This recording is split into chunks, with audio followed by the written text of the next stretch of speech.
જય માતાજી મિત્રો, તો આજના મિની બ્લોગમાં તમારું સ્વાગત છે। તો ગાઈસ આપણે ઘણા દિવસે આજે બ્લોગ બનાવવા લીધો છે।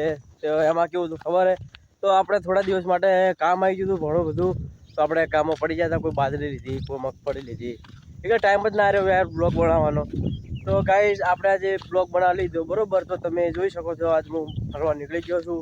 તો ઓલરેડી તમને બતાવી દઉં ગાઈસ કે શું શું થયું, શું શું ના થયું।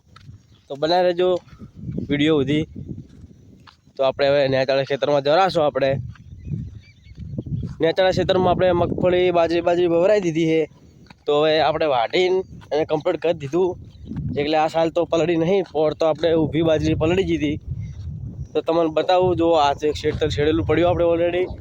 આ તો આપણે રાયડાવાળું પડ્યું છે, અને આપણે એક બાજરીવાળું હતું એ આપણે પલાળીને હવે મકાઈ વાવવાની આમાં। તો એમાં ફુવારા ચાલુ છે, હું તમને બતાવી દઉં। ટપક બધી વાટેલી છે આપણે। તો આપણે જઈ રહ્યા છીએ આપણે ખેતરમાં। મારા બા બધા આપણે કોમમાં ક્ષેત્રમાં કોમ જ કરે બરોબર ઓલરેડી। તો જો આપણે ફુવારા ચાલુ થઈ ગયા છે, તમને બતાવી દઉં હવે નજીકથી।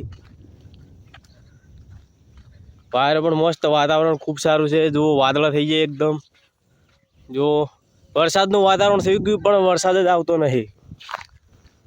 જો આપણે નીચે ઉતરી ગયા બરોબર। જો ફુવારા પણ ચાલુ થઈ ગયા છે। જો તમે ફુવારા બતાવી દઉં, જો ફુવારા ચાલુ થઈ ગયા ખૂબ જ। તો મળીએ બીજી બ્લોગમાં। જય માતાજી। આપણે ફુવારા ચાલુ થઈ ગયા ઓલરેડી। જો ફુવારા કમ્પ્લીટ ચાલુ થઈ ગયા છે। તો આપણે સવારે આટલું બીજું પાઈ દેવાનું બરોબર। તો મળીએ આ કાલના નવા બ્લોગમાં। જય માતાજી।